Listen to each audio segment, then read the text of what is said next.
And sometimes because so many problems persist, sometimes we sort of lose focus.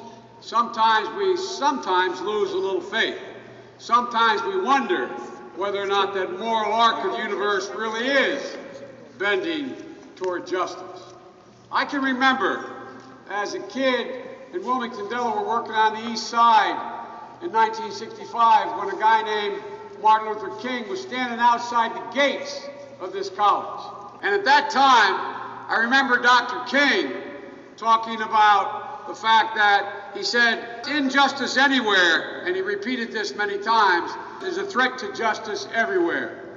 And he saw a threat to justice when he called for a clause in a will of a guy who founded this college that said black folks can't attend. And just 2 years later, and I think you were with him, I'm not certain of this, Senator, but when he spoke to the Southern Christian Leadership Conference in Atlanta, he used another phrase. After some great success, he said, "Where do we go from here?" Because by '67, he had accomplished a number of significant things. And his focus became more and more on injustice writ large, on the lack of economic opportunity.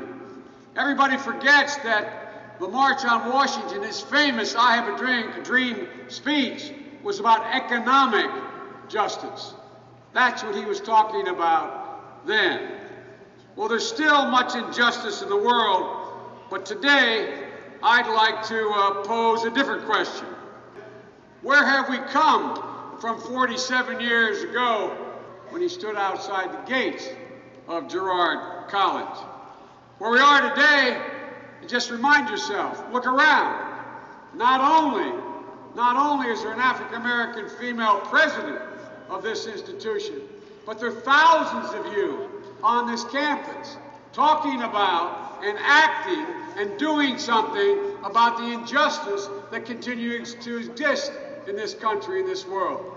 Sometimes it's worth looking back and realizing how much progress we made to make sure you know how much more is within our power to make. Everyone can be great because everyone can serve. Of all the things that Dr. King said, that's the one that drove home to me the most. That everyone, every single person, regardless of their background, regardless of their education, regardless of their capacity. I remember, because I was on the floor as a co-sponsor at the time with my good friend Harris Wofford when we were listening to Jesse Helms and others tell us why this should not be a holiday, why Dr. King did not deserve a holiday. But the biggest thing we heard about was, this is just another day that's going to cost the taxpayers money. This is just another holiday that's going to add to the total cost of doing business. Little did they know that there were guys like Todd and all of you who would use today to do business, to do justice, to help people. Tens of thousands of you all across America. And folks, it's not a small thing.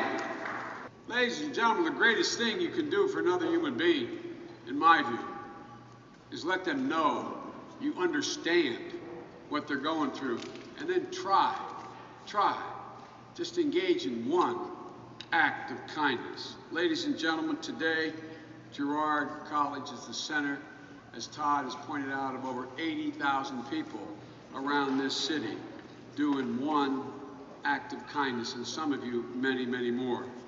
Today, we are all across America giving meaning. It sounds like a trite phrase these young kids will hear all the time, giving meaning to the legacy. And what does that mean? But today, we're actually acting out. We're actually acting out. Even for some of you, it's only a day. We're acting out what Dr. King talked about. I give you my word, I'm more optimistic. I am more optimistic about the potential of this country.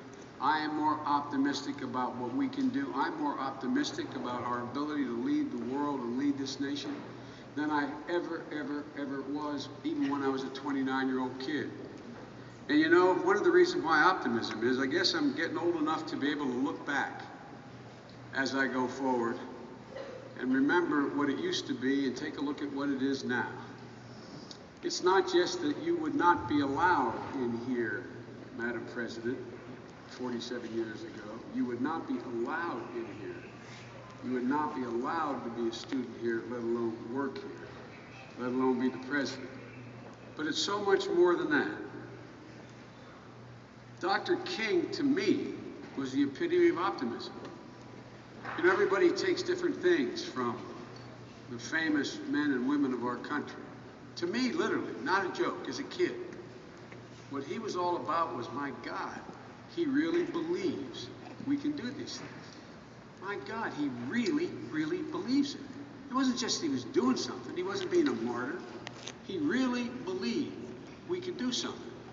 Well, ladies and gentlemen, like I said, with all the problems of this today, you look around sometimes and say, man, what progress have we really made? Well, you know, it was 3 years ago, I was standing on a platform at the Wilmington train station. I came back to Delaware in 1968 as a young law graduate, working for a really wonderful firm, a very well-known firm. And that spring, when Dr. King was assassinated, my city, a big chunk of it, was burned to the ground. Burned to the ground.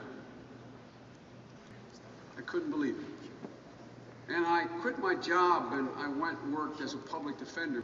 Public defenders back then, we didn't have state budgets, and there wasn't a whole lot going. We had to be our own investigators. And I used to go down on the east side of Wilmington. You know Wilmington, Delaware, you know 3rd Street Bridge, the east side, mostly African-American, almost totally African-American. Part of that was burned down. That was 1968. Here I was, January 18, 2009, standing on that platform. Never hadn't thought about it before. I was looking out over 3rd Street Bridge because the train comes from Philly coming south. And all of a sudden it dawned on me. 41 years ago, I used to come down there because that's where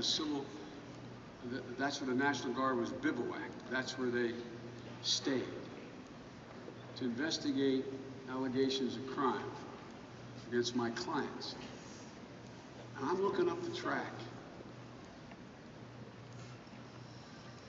over what had been burned. And I'm waiting for a black man to come and pick me up on a ride to Philadelphia, from Philadelphia, to sit in that train with him and travel 122 miles, for he and I to be sworn in as Vice President and President of the United States of America.